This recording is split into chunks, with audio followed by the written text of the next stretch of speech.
So, okay, the Attorney General says there's too much violence on TV, and that should stop. But even if you took out all the violent shows, you could still see the news. And so until mankind is peaceful enough not to have violence on the news, there's no point in taking out of shows that need it for entertainment value. Thank you. Yes. Yes, people. Cher Horowitz. Cher Horowitz for president, man. I don't get too much into politics, people, but Cher Horowitz, would she or would she not make a good president with that speech?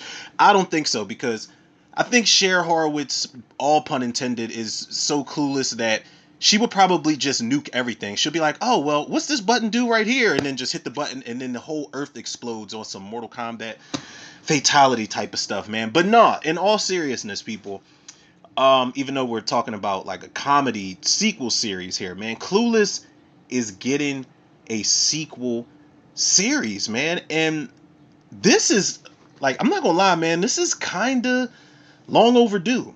Now, some people might think that we've had this before. First and foremost, some people might think, well, why the hell are you covering Clueless, man? Aren't you like a horror movie guy and things like that? I am. But be that as it may, I've done commentary for Clueless before. I love that movie. Like, come on, man. I was a kid when Clueless came out. That was in like 95 or something, man. I was looking at, Alicia Silverstone, Stacey Dash, the late great Brittany Murphy. Like, I was looking at all of them like, damn, they definitely are dippy as all hell, but they're amazing in their own crazy type of way. But like, and I watched the TV show also, and we're going to get into a little bit of the original TV series. It was on WB or whatever the hell it was at that time. Was it WB or was it UPN? I really don't know, man. These networks, a lot of them have gone through different names and things like that, but whatever station it was, we definitely had a TV show. I definitely saw pretty much every season of that. I don't remember if I got too much into the last season, but nonetheless, man, they just recently announced that we are getting a sequel series to Clueless, and not only is Amy Heckerling involved, and don't get it twisted, Amy Heckerling over the years has been pretty vocal about the fact that she did not want to do a sequel to Clueless, or at least a sequel movie, but we've also got Alicia Silverstone, Cher Horowitz herself, is coming back, and I think that if you're going to do a Clueless series, a sequel series, it's not going to work this time around without Alicia Silverstone, but that's kind of funny to even say that because they replaced Alicia Silverstone with a whole nother actress. I'll get to that in a second, as I said. But they did replace her with a whole nother actress in that TV series, and it went on for quite some time, man. And I do appreciate certain things that actress brought to the series and that the series brought to itself as a whole. But let me just go to this article real quick, man, because I feel like there's certain things that we need to talk about. It's not a whole lot. I'm not going to take up too much time talking about this, but I do think it's certain things, one thing in particular that we need for this sequel series to be a huge hit. Now, this is, what is this, Variety that I'm on right now?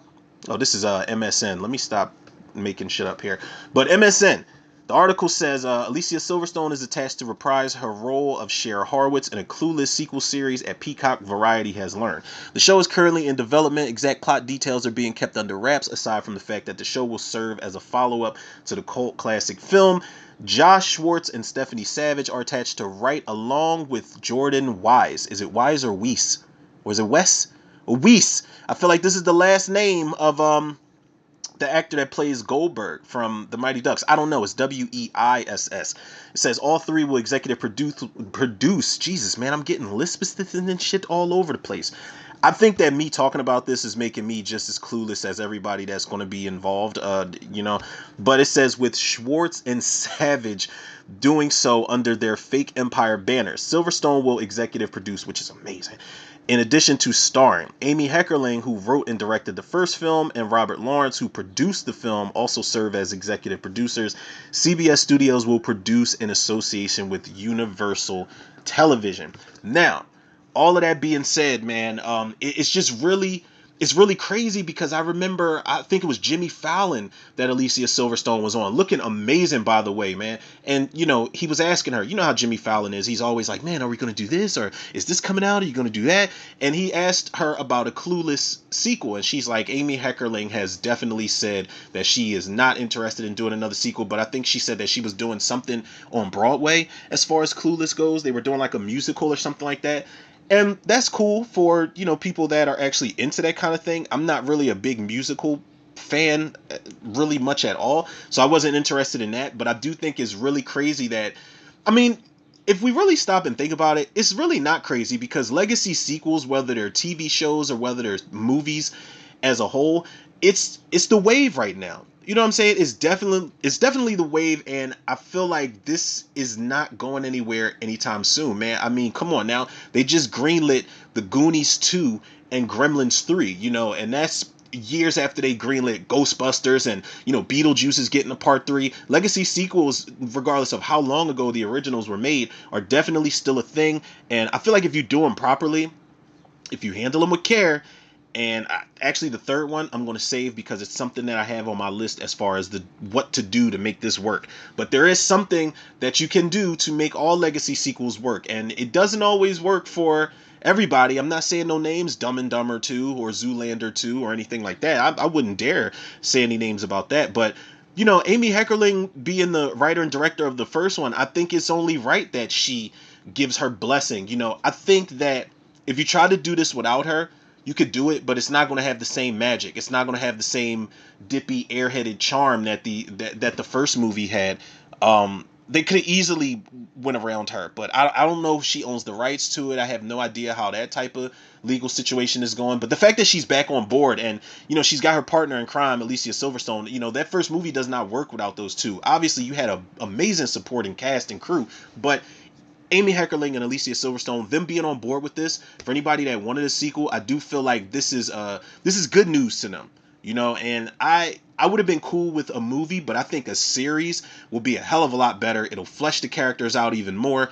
But the TV show was something that I was very surprised with, man, because I'm not really a fan of when you recast main characters.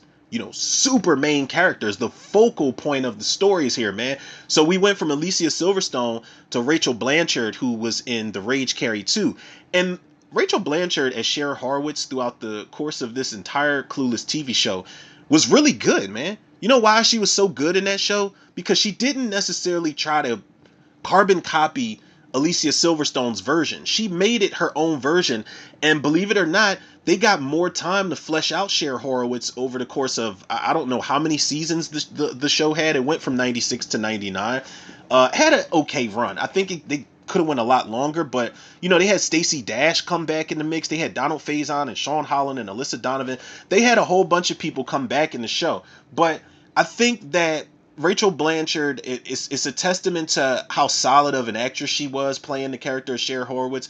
Because if you know me well enough, man, like look at when they cast. I know it's a different genre entirely, but when you recast Danielle Harris in Halloween 6, or when you recast Patricia Arquette in The Nightmare on Elm Street 4, The Dream Child, and I know that this car is so distracting in the background.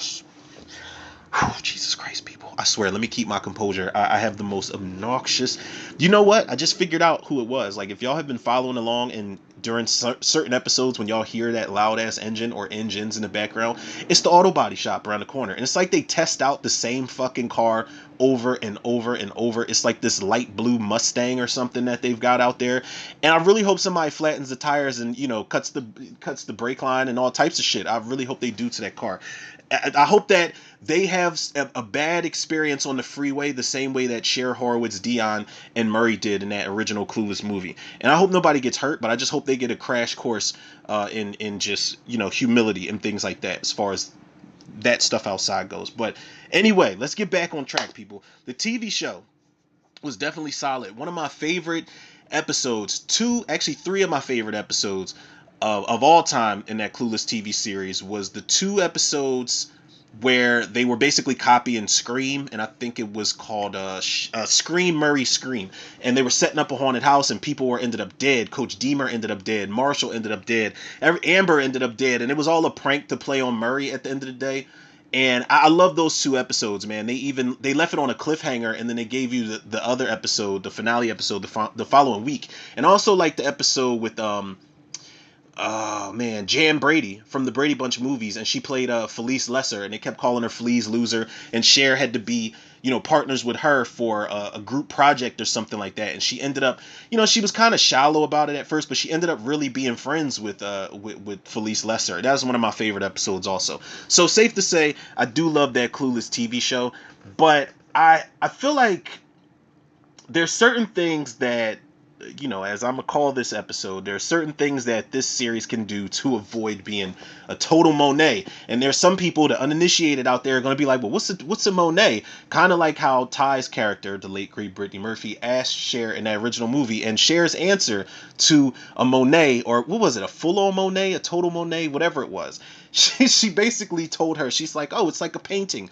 From far away, it looks good, but up close, it's a big old mess. So these are things that I feel like the series can avoid to be a big old mess up close, because we might be looking at it from a distance like, oh my god, Clueless sequel series is in development. You know what I'm saying? Like, we're about to get some comedy, but then it comes up close, and we see it on the small screen on Peacock when it debuts, and then it could be a complete piece of shit, and I'm hoping that it's not. Fingers crossed. Literally, my fingers are crossed right now. But let me uncross them because I have to get to these notes right here. Because I did take a little bit of notes, man. But I just feel like it's very simple. You've already got you've already won half the battle. Half the battle is getting Alicia Silverstone back as Cher Horowitz. But I feel like there's something you got to do with the character of Cher Horowitz this time around. I feel like have Cher be a mother to a clueless daughter. A daughter that's even more clueless than Cher was at 17 or 18 years old in that first movie. So much so that Cher, I want her to be spoiled. I want the daughter to be just spoiled,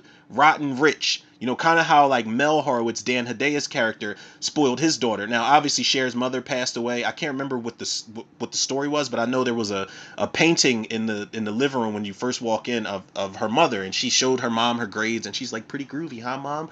And I think that Cher not having a mother around can be the mother that she never had to the clueless daughter that she can have in this series. But I think that she should spoil this girl so much that she's like, oh my God, what have I done? This girl is 10, 20 times worse than I was as a kid. I've got to stop this nonsense. I think Clueless, as far as a story, like, I don't know if I'm backtracking on something I might have said earlier. I'm kind of like all over the place with this right now. But I don't think it's a real super demanding story that Clueless has to have. But if we're doing episodes, this episodic type thing, I feel like we do need to have things that happen and occurrences that happen to push the story along. But I don't think it has to be like some real intricate Oscar-winning story that we have to have for a Clueless sequel series. It doesn't have to be that complicated. But I think half the battle is already won by having Alicia Silverstone back as Cher, and I'm glad to have her back, but I do think that she should be a mother this time around. Make it more modern, bring it into the real world. I'm not sure exactly what Stacey Dash is up to these days, but you have to have Stacey Dash in here. And I know a lot of people, especially the black community, a lot of us have disowned Stacey Dash with a lot of her remarks and a lot of her antics and all of that.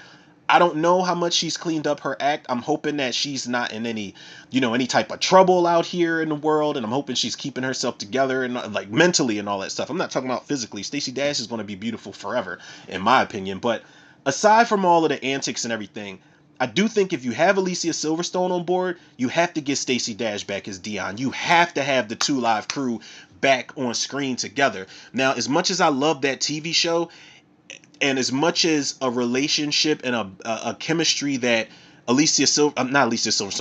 Stacey Dash and Rachel Blanchard they had way more time to get to know each other and to build a bond amongst these two characters who were already established in the movie. Be that as it may, ain't gonna be nothing like having Alicia Silverstone and Stacey Dash on screen together again. It's kind of like getting all the Ghostbusters back together, or getting Arsenio Hall and Eddie Murphy back together for Coming to America Legacy sequel. Man, it's something about that spark being reignited years later, man, like 30 years later or so. I think that'll be good to have her come back as Dion.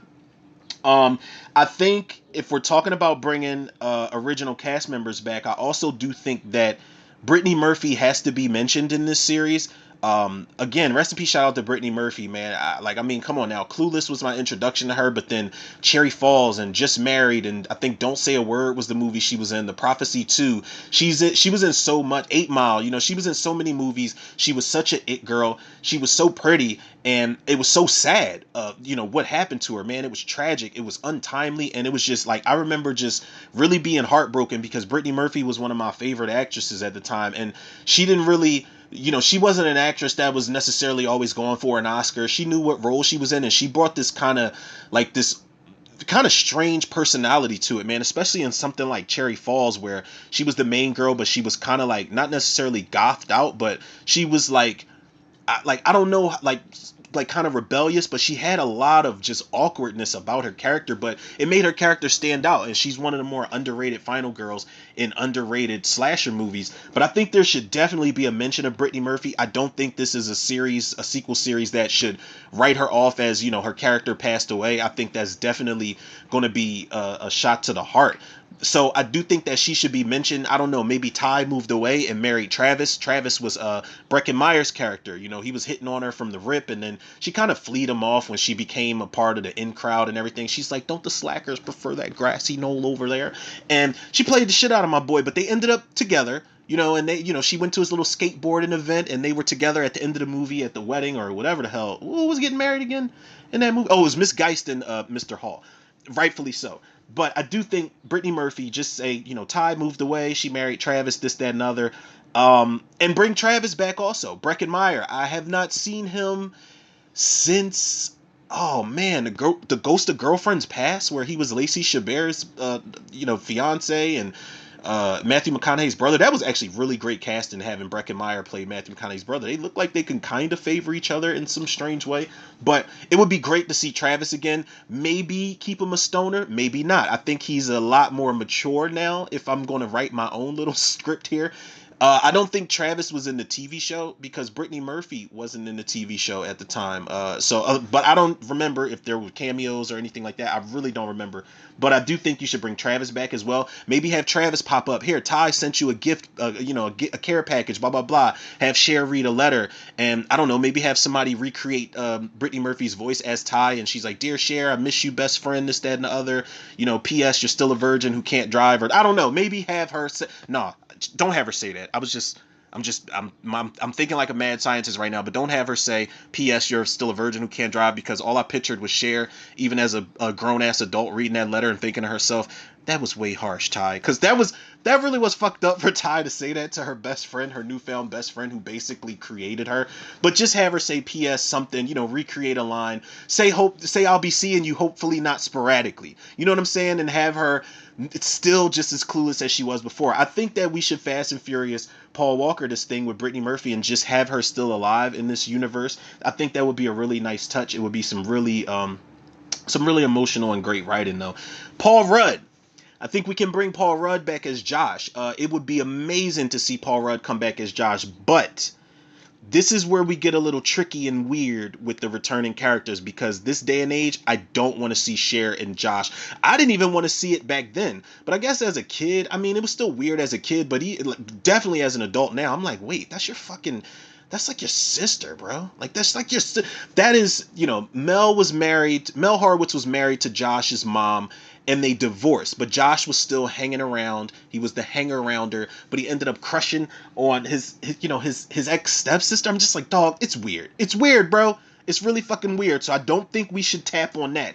If you do, make a joke about it and be like, yeah, oh God, remember that time we kissed at the end of that movie? Like, I don't know, maybe have them break the fourth wall. Like, I said at the end of the movie, like, they would really... Don't break the fourth wall in this. Don't do that. The narration is one thing with Cher, but don't talk to... This is not Deadpool. This is not Deadpool or anything like that. Don't break the fourth wall. But, just have it like a moment where they're like, oh my God, can you remember we actually did that? Da, da, da. I don't know if we make Josh be a bachelor, because he kind of was a little bit of a player in the first Clueless movie. Was that girl his girlfriend that he was making out with when Cher got robbed and he had to pick her up from Sun Valley? I don't remember. But have Josh, I don't know, if he's not a dedicated bachelor, have him already be married so that it can be even more awkward for Cher, who kind of had the hots for him or full-blown had the hots for him in the first movie. But I don't want them together at this point. Don't do that in this series. It's going to be weird. You know, it's like remaking Sleepwalkers. As much as I want a Sleepwalkers remake, it's like, oh my god, Charles has to fuck his mother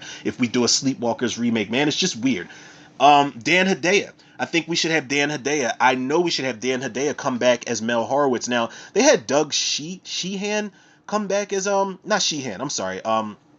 You had Michael Lerner play him in 18 episodes of that series, and then you had Doug Sheehan come back to play, or not come back, but you had him step in to play Mel. So I forgot about this until looking at this just now, people, that Mel Horowitz was portrayed by two different actors in one series. That is distracting. This is what I'm talking about with the recasting thing, man. This is why we need to get as many original cast members back as we possibly can for this. I think Dan Hedaya should come back. I don't know what Dan Hedaya has been in. Let me, first and foremost, I know Dan Hedaya is up there in age. Let me make sure my man is still around. Yes, he definitely is. I'm trying to see the most recent movie that Dan Hedaya was in. It was 2021. He was in The God Committee. He played Emmett Granger. He's his new movie's in post-production, Miracle on 74th Street. So Dan Hedaya is very much around, but I think Dan Hedaya, there's a certain type of assertiveness that Mel Horowitz has to have. You know, he loves his daughter, man. It's his only child, but he's still the guy who's going to be like, Cher, what the hell is that? It looks like underwear. Go put something over it. We need that. You need that aggressiveness with that. You know, he's like a big litigator, lawyer, whatever he was in that first movie. So I think having Dan Hedaya come back would be a great full circle moment. You need Mel Horowitz. Plus, I want to see some good interaction with him, Alicia Silverstone, and Paul Rudd if we can get them all back together. Also, you know, let's bring back everybody else that were memorable characters, at least for me. And I know there's some like-minded people out there like me that think that even the people with the smaller roles and the lesser dialogue moments were still memorable characters, man. Look, I love Clueless. It's a classic movie. I think Clueless crawled so that movies like Mean Girls and even shit like Bring It On could run or walk for that matter.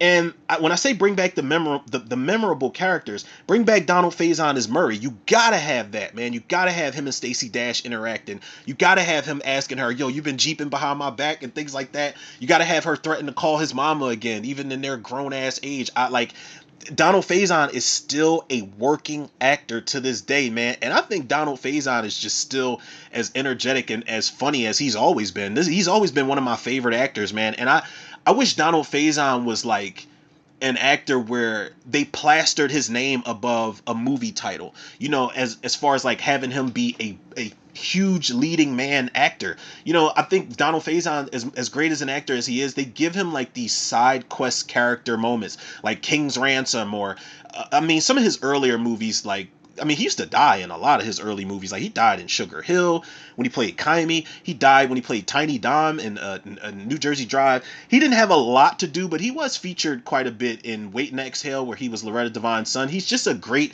character actor, man. Next Day Air was one of my favorite roles of him, man. I thought he was pretty funny in that movie as the stoner who worked for NDA. So you got to have Donald Faison back in this. Listen, I'm tagging everybody who's on Instagram who has social media to this because I really hope that Peacock and Amy Heckerling and Alicia Silver, everybody involved needs to bring all of y'all back. You have to bring Elisa Donovan back as Amber because you have to have somebody who is the mean girl to the Clueless girls who are still kind of relatively mean. But Amber was always the one who they were firing back at. Like, there's a moment in the original movie where she's talking to Coach Deemer, and she's like, you know, my plastic surgeon said I can't involve myself in any activities where balls fly at my nose.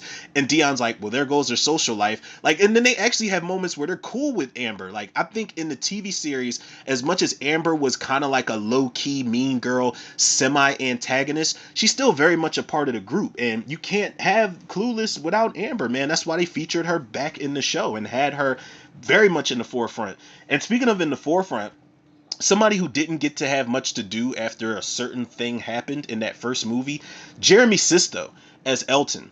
Now, Elton was a dick, don't get me wrong. He was pushing up on Cher, and he's like, I knew it when you kissed me. And his awful fucking singing when he's in the car where he's just like, turn away. Like, listen, let me just say this. Elton is a dick of a character, for sure. And he's lucky somebody didn't whoop his ass like Christian or Josh or even Mel Horowitz. He could have buried him, in the front yard with the shovel in the 4-5 or whatever he said to Christian when he took out Cher for a date. But Jeremy Sisto, can we talk about the actor for a second? I always say there's three people in particular that are some of the most underrated actors in the whole wide world. There's Liev Schreiber, there's Jeremy Sisto. There's also Tim Oliphant, but Jeremy Sisto, man, he is an amazing actor, and I feel like people don't talk about him enough. He was great in. He's got like this sinister type of thing with him where you buy into it and you want to believe that he's a good guy, whether it's Clueless, whether it's Hideaway with Jeff Goldblum, another movie he starred in with Alicia Silverstone. Go figure, man. See how I make it come full circle on the Tudor Reviews podcast, people. And Wrong Turn, man. I know Jeremy Sisto has been in plenty of other movies, but Wrong Turn, I rooted for his character to get away more than I have in any Wrong Turn movie, any Wrong Turn character that I've ever seen, man. But Jeremy Sisto, you got to have him come back. Have it be an awkward ass moment with him and Cher. I don't know. Maybe he tries to push up on her again, and he gets his ass whooped this time around. But I do think Elton is a very important character that you have to have back into the fold. I think have Justin Walker come back as Christian, whether he's gay, whether he's straight, doesn't matter. Whether he's bi, I think you should have Christian back into the fold. If Cher is a single mother, then have Christian come back into the fold and disrupt things, and she's like, oh my god, I can't believe I'm falling for this guy again. And have Christian have the same theme song that he had when he knocked on that classroom door when he came in as the new student. He says to Mr. Hall, Mr. Hall's like, oh, you must be the elusive Christian. He's like, where should I park? And it's like, wow, dawg, you are definitely sassy the moment you walk in there. But he won Cher over because she was ready to give up the cooter with all that makeup on her face, and she was trying to bake and burn the damn house down. She was throwing everything but the kitchen sink at Christian, man. And Christian didn't do anything but try to push up on the guys at the party they were with. He was paying Ty more attention than he was paying Cher. So I think Christian being back in the mix would be really funny. Sean Holland as the character Sean, which is kind of weird because I'm talking about Murray's best friend, the bald-headed dude. It's weird because am I the only one that realized his name was Lawrence in that original Clueless movie? Because when Murray's getting his hair cut, he's the one that's cutting his hair, and he's like, look at Lawrence's head, and he's like, it's the bomb. And then in the show, his name is Sean. Now, I'm going to call him Sean. I'm not going to call him Lawrence because he's only in that one scene in the first movie, if I'm not mistaken. But there's so many great moments, so many Clueless-like moments with that character Sean in the TV show. And if Murray's going to be back into the fold and we get Donald Faison, he's got to have his best friend, his right-hand man, his partner in crime. They get into so much shit, and there's so many moments throughout that TV series that they have together. There was the episode I was talking about with the actress that plays Jan Brady being Cher's partner for the class project. There was that moment where Murray and Sean, I think they did a group project on Jamaica, and they had the fake dreadlocks, and they had that song that they were performing, that Booyaka One Love shit. Classic Clueless TV show moment, man. So you got to have Sean back into the mix. I think also, as far as the returning characters, before I close this up, you have to have Wallace Shawn and Twink Kaplan back as Mr. Hall and Ms. Geist. They're married now. I want to see that actor and that actress back together. They don't have to necessarily argue and be dysfunctional. They were goofy as hell all together. There was that moment where they kissed outside of Mrs. Geist's car, and she couldn't even get the car door open. She was just so flustered.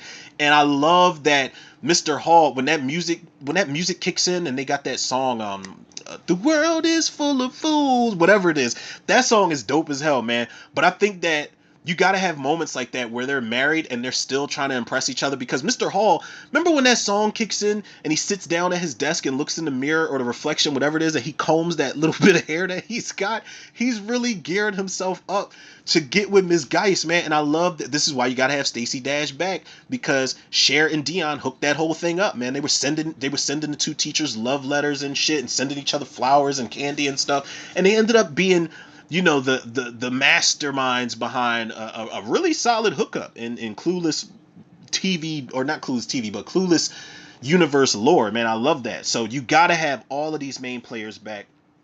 And, you know, I think having all the characters back, a lot of the humor will kind of write itself at that point, man. You could let them just improv and just throw situations at them and see how well the chemistry is after all these years, and then just build around that. Or you can just write everything out the way you want to. I don't know, man. I'm not sure how Peacock TV series go, but I don't know how well or how well it doesn't go when they try to do improv on Peacock TV series. I'm not sure. I've never been in a TV show before, so I'm not sure how the rules do and don't work.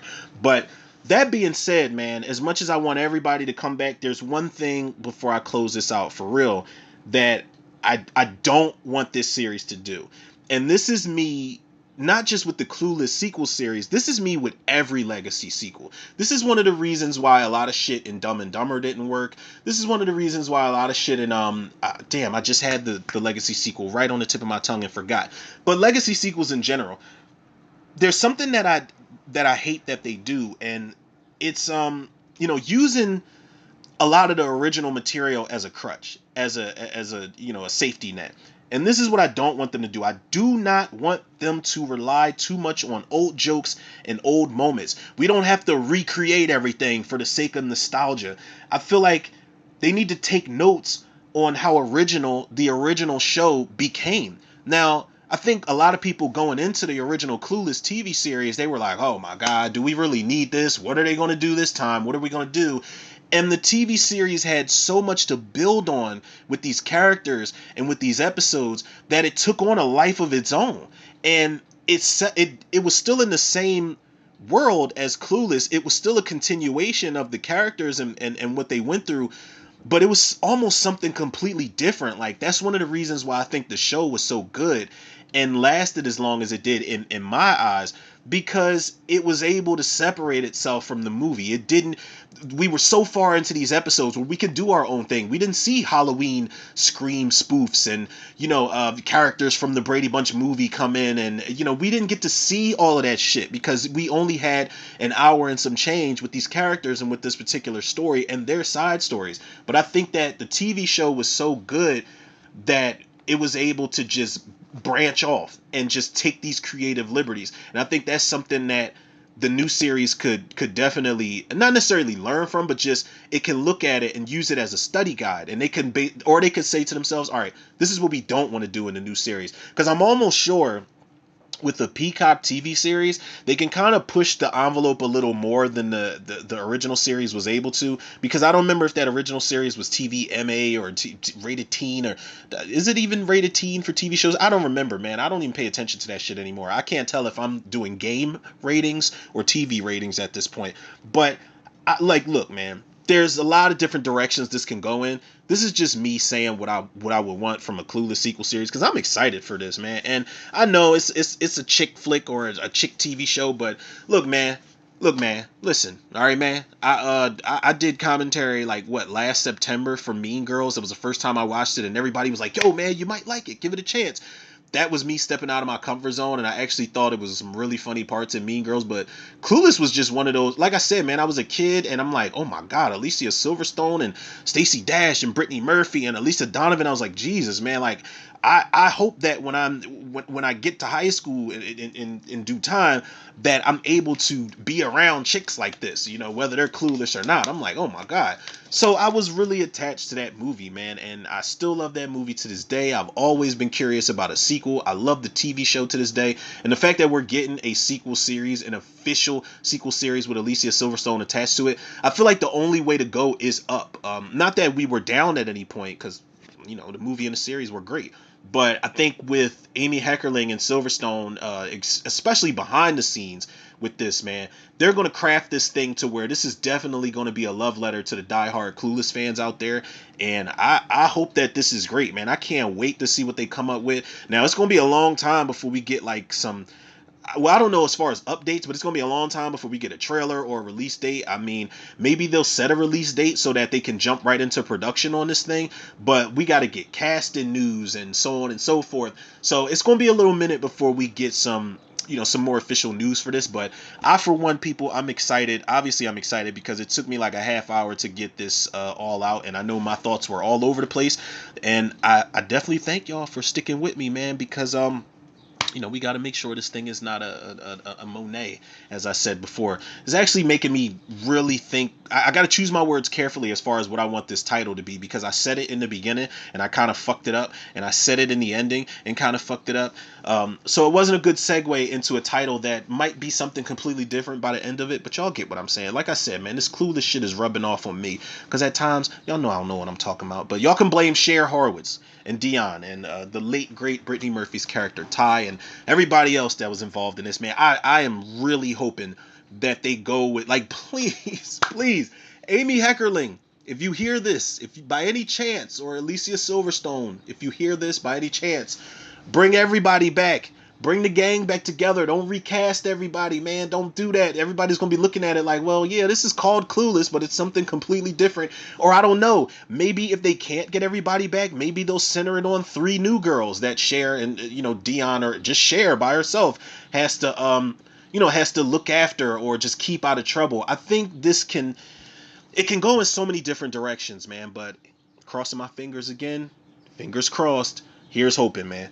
So there you have it, people. And y'all already know where to go. But if y'all don't, y'all can follow the podcast on Spotify and wherever else you get your podcast from. Shout out Spotify for creators. Follow me on Facebook, Instagram, and TikTok, Romero Tutor. Shout out to the Facebook movie group, The Cinemaniacs. And last but certainly not least, shout out to the Tutor reviewers, the listeners, the lovers, the supporters out there. This is what I was going to say. I'm excited. I mean, it's Monday. I'll probably drop this episode later on tonight for y'all. Work the bugs out, get the kinks out, polish it up a little bit. But I'm excited for tomorrow because we are getting our first official trailer for the I Know What You Did Last Summer sequel. I guess this is all sequel talk today, man. But yeah, we're getting our first official trailer. I've been waiting on it. They dropped a little teaser for it today. All you see is like the fisherman's boots walking on, I don't know if it's a golf course or something, because it looks like fake grass. I have no idea, but you see somebody's like shaking bloody hand, just holding, this up in the air, like I guess trying not to get stabbed, and then the fisherman just raises that hook and swings it, and then it says, "I know what you did last summer." Now, first of all, why didn't we just call it "I'll Always Know What You Did Last Summer"? Even though we already have that movie, let's just act like that shit didn't exist. Let's just act like, if we're acting like the movie didn't exist, then can we act like the title doesn't exist as well? Like, come on, man. Or you could have just called it The Last Summer. But I think there's a fan film out there called The Last Summer. I don't know.